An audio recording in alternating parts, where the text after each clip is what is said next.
Welcome to another Goji Center video. This time it's T-Rex for the T-Rex Battle Face-Off Analysis. Who wins?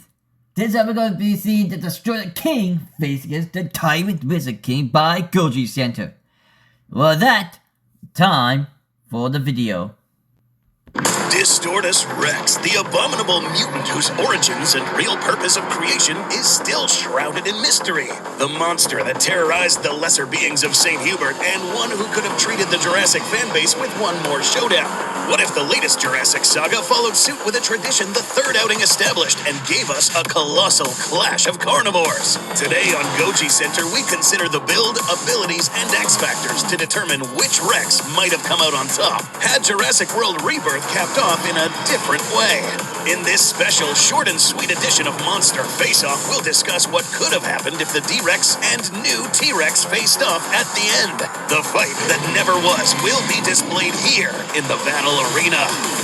As the cast drove off into the sunrise, leaving the nightmare of St. Hubert Island behind them, we were all thinking the same thing. Director Gareth Edwards and other filmmakers involved realized they had perhaps unwittingly broken tradition by not including a carnivore clash in the film's runtime. Some quilled faces getting murked by actual dragons withstanding. In hindsight, this change does have some precedent, as writer David Kemp was the author of the only two Jurassic films not to feature any such major rumbles. The crew did consider changing the ending to what Edwards and company jokingly called Deus Rex Machina by having the T-Rex come charging back in to fight the final boss of the adventure, the Distortus Rex. Ultimately, Edwards and the crew decided a calmer ending and breaking tradition was more fitting, and plenty can agree.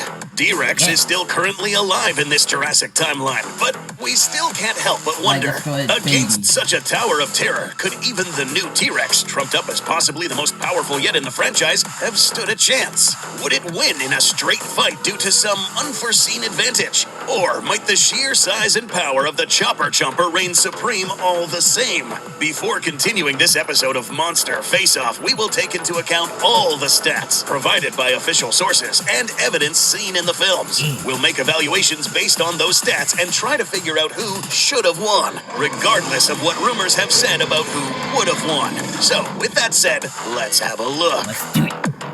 Section number 1, size. Right out the gate, however, these two combatants have a rather unique problem, namely how hard it is to tell how big they are actually supposed to be. The Jurassic franchise has never been the most consistent when it comes to the size of its dinosaurs, and Rebirth kept that tradition going stronger than ever. Both of the Rexes in the film, mutant or otherwise, were supposed to one-up what came before, and some individual shots in the movie make both of these two look positively gargantuan compared to the Rexes of yesteryear. The stats that are posted on the merchandise, however, those get a little bit confusing. Despite the stated intent that the Tyrant Lizard King featured in Rebirth would be bigger and beefier than Rexy, at 4.6 meters tall and 12.5 meters long, the Rex of Rebirth is indeed slightly longer and taller than most of the Tyrannosaurus in the first trilogy, but this is still shorter length and height-wise compared to Rexy at the end of her tenure in Dominion. With a weight measurement of about 8,400 kilograms, however, the two Tyrant reptiles have about the same weight. Part of the confusion for its size, however, is because the CGI model morphs in size several times across its scene. At one point, this Tyrannosaurus looks like it has a skull roughly the same size as the raft that could fit multiple people. If that was true, and scaling up for size accordingly, this terrible tyrant would wind up closer to 20 or more meters long. This is absolutely not what was intended, and is probably just the result of dramatic effect kicking in for the shots. The Distortus Rex, meanwhile, is not immune to this problem either. In several shots during the confrontation at the docks, or when the horrific hybrid infamously downed a helicopter, it looked positively gargantuan. Gareth Edwards, having a long tenure of making kaiju and giant Star Wars walkers look huge on camera, certainly did it plenty of favors in leaving an impact. Not so much for keeping things consistent. Official stats for the D-Rex aren't the easiest to come by, or the easiest to understand. Some official merchandise giving it a height of about 8.1 meters and a length of 14.5 meters does make sense, and even lines up pretty closely to what we predicted before the movie came out.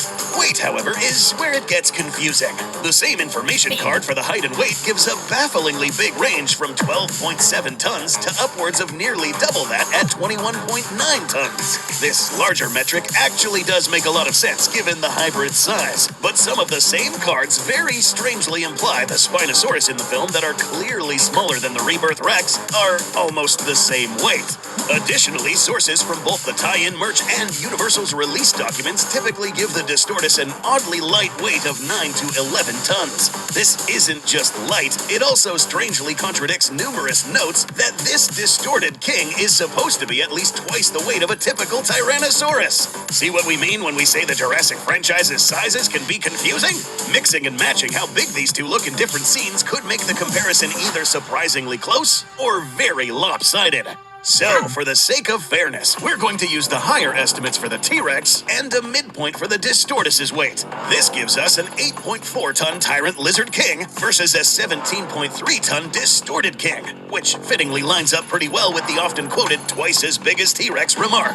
With all of that factored, the winner in this category is very obvious. The Tyrannosaurus finds itself in a rare situation for it, as the David in this David and Goliath battle against the malicious Malformity. Edge, D-Rex. Section number 2, overall strength. A reason size does matter in some contests is because having a massive amount of weight also means you're constantly moving a massive amount of weight. Tyrannosaurus, both in real life and fiction, have shown off astounding strength. Rexy, despite being emaciated, out of shape, and never fighting another big carnivore in her life before, managed to shove around the Indominus and later held her own against a larger Giganotosaurus after getting her strength back. Big Edie also went blow for blow with the gigantic Asset 87, despite a small size difference. The Rebirth T-Rex should be capable of similar performance, when this lazy fella is motivated, of course. The Distortus Rex, however, is a bit of a unique case, as we have yet to see it battle anything outside of mobile game tie-ins and Evolution 2 mods. Shameless plug here, those D-Rex Jurassic World Evolution mod videos you see on YouTube? Wanna take a wild guess who made that mod? Links down below. D-Rex did manhandle things like the car Krebs tried to flee in, and downed the rescue helicopter with no issues. Granted, these two showings are against substantially lighter objects than itself. The rescue chopper appears to be a model similar to a typical Eurocopter AS-365 Dolphin, which usually weighs just under 2.5 tons. The Distortus likely grabbed the chopper from below and twisted it sideways based on what we see the spotlight do in the film. The sudden jerk caused the rotors to fly off, given we don't hear the blades smack against it. This means with one arm, it managed to overcome the lift force of the chopper and the chopper's own weight before biting into it. And it is fair to assume that given the Distortus wasn't at all winded by this, lobbing a few tons worth of projectiles is not anywhere near its peak of strength. This is likely considering how much weight it is hauling around and having to balance with such a tall frame as well. With two gigantic arms capable of grappling like an ape, the Distortus likely could smack, pummel, and crush smaller dinosaurs, and likely had done so for years to get its meals after scarfing down Snickers Man.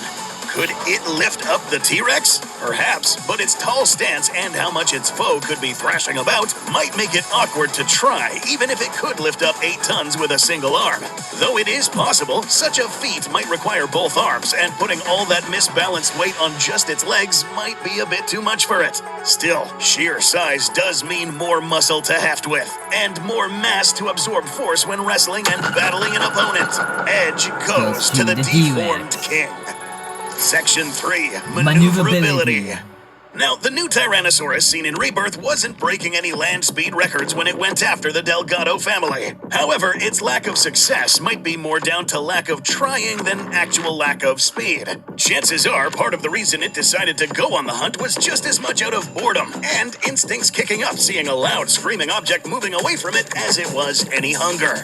In all likelihood, this Rex is comfortably quick when it needs to be on land or in the water. If there is anything that did hinder the cruelly created colossus that was the Distortus, it was speed.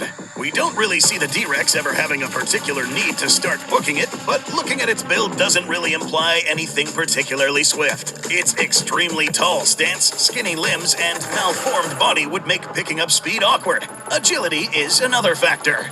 Center of rotation is an aspect of movement that does exactly what it sounds like. While having more limbs on the ground does make the T-Rex more stable than a biped of the same mass and height might be, it does mean its center of gravity would be located in between the forward and hind limbs touching the ground. Turning around means moving twice as many limbs with a much larger radius to rotate and change direction. If the fight ends up in the water, like at the end of the movie, it's also likely that the Distortus would struggle. Long and skinny limbs are some of the worst combinations for trying to swim with, and the Distortus would likely be restricted to just wading in the waters. This does still help it move around, but it also means it can't take advantage of diving under the surface to ambush. Even with the weight disadvantage, the Tyrannosaurus might be able to bowl over the larger Rex by charging into its legs to knock the foundation out from under it. For this category, we find that the basic theropod shape reigns superior. Edge T-Rex. Section number 4, Bite Effectiveness.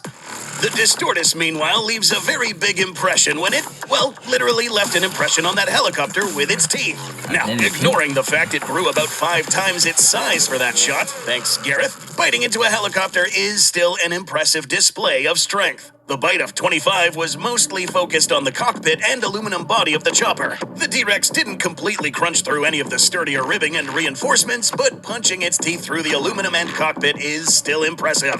The T-Rex might have had other contributors in the mix affecting its jaws, but Tyrannosaurus does appear to be the lion's share of whatever we're seeing here.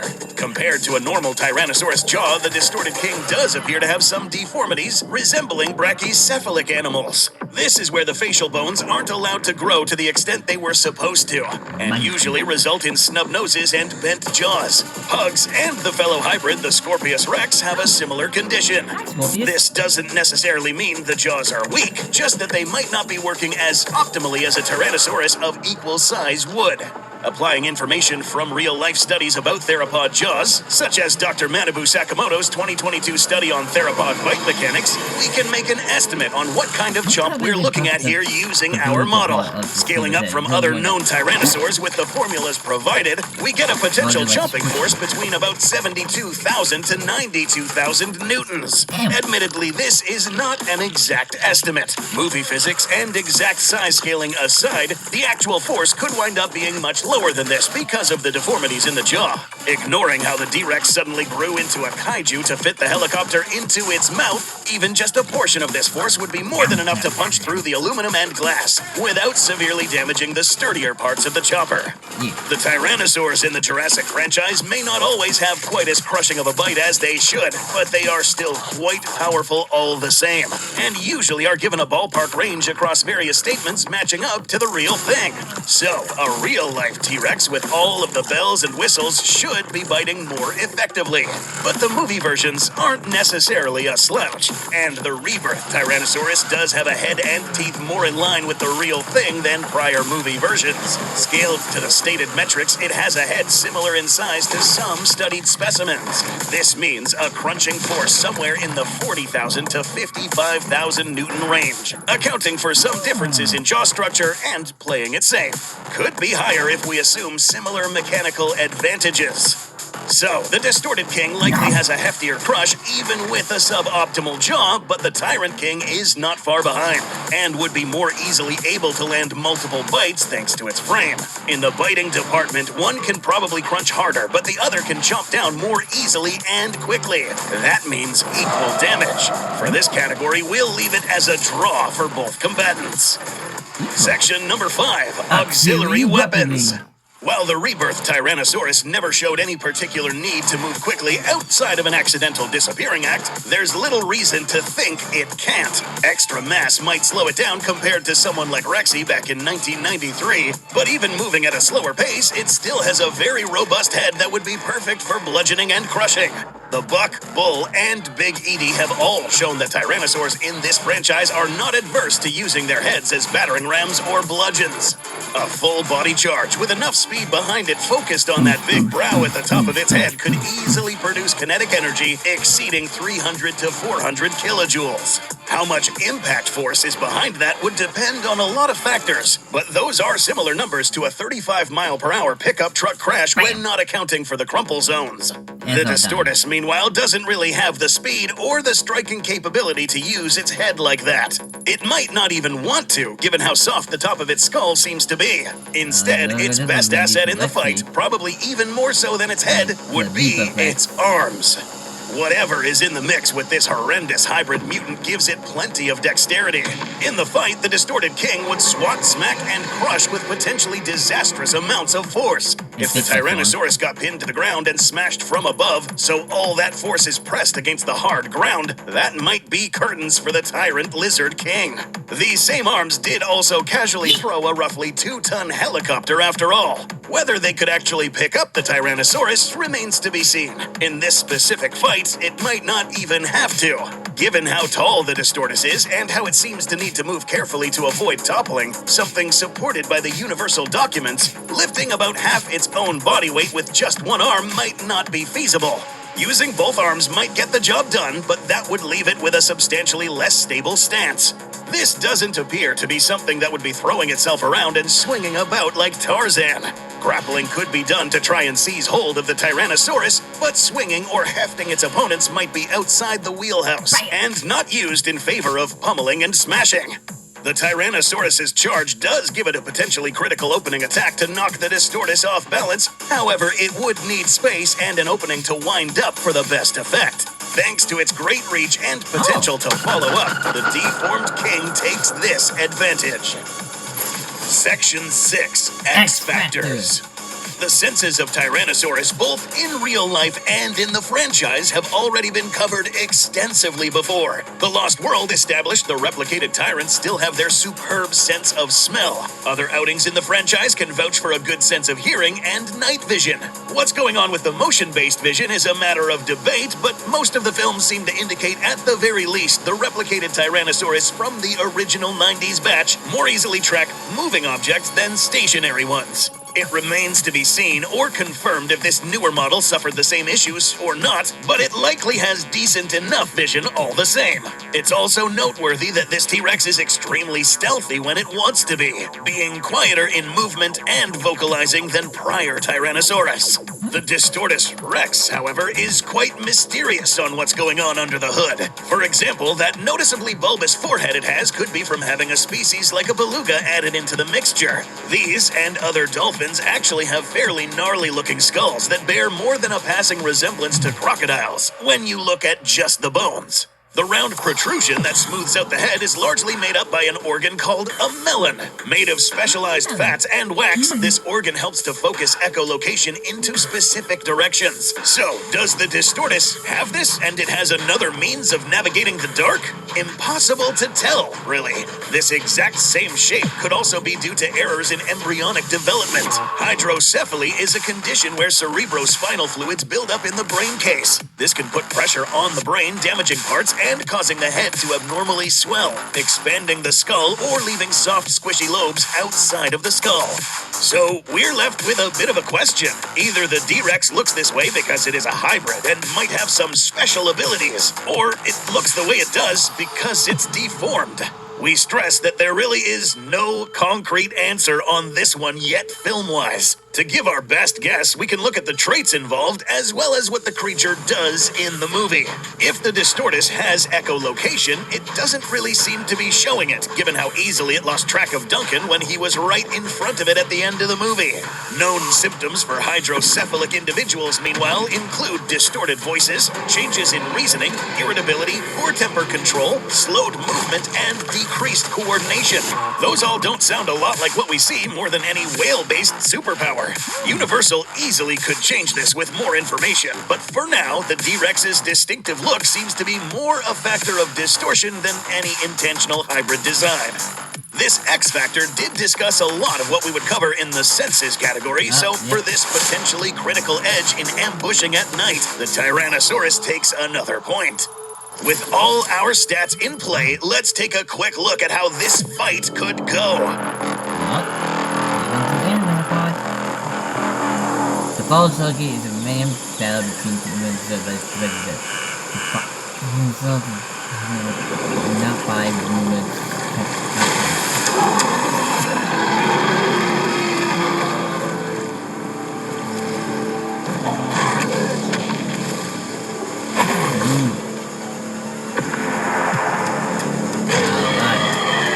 T-Rex versus Ember. Yeah, that's what they named this T-Rex. Yeah, him.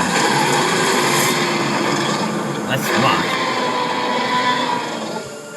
Fight! Bam! Oh, damn! Damn!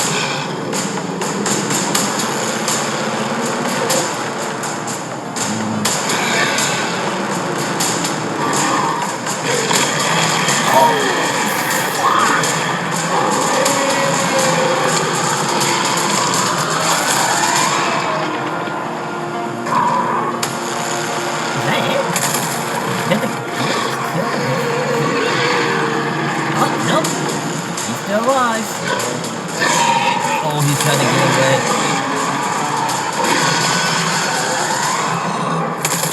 You ain't having it. This fight is actually very situational.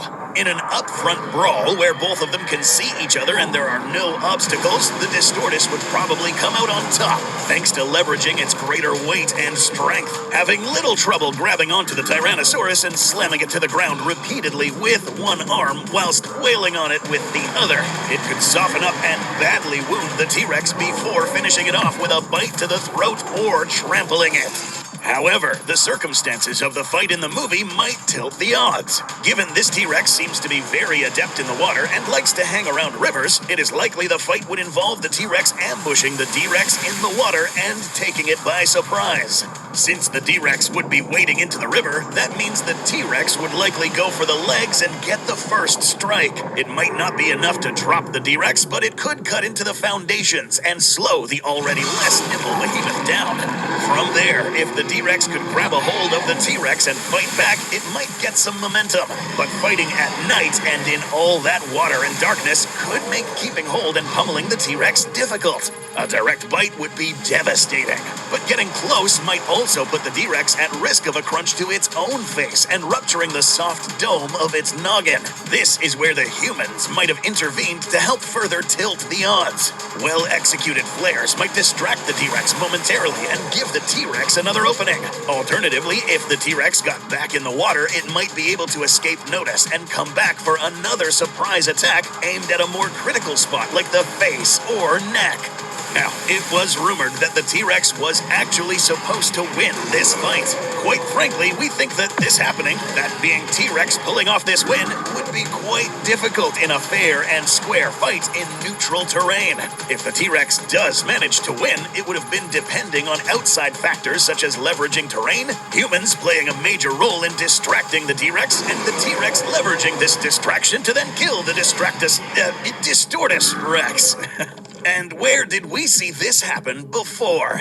Thankfully, D-Rex is still wandering about the cursed jungles of St. Hubert, and time will tell if we ever get to see this mutant throw down against an equal challenger.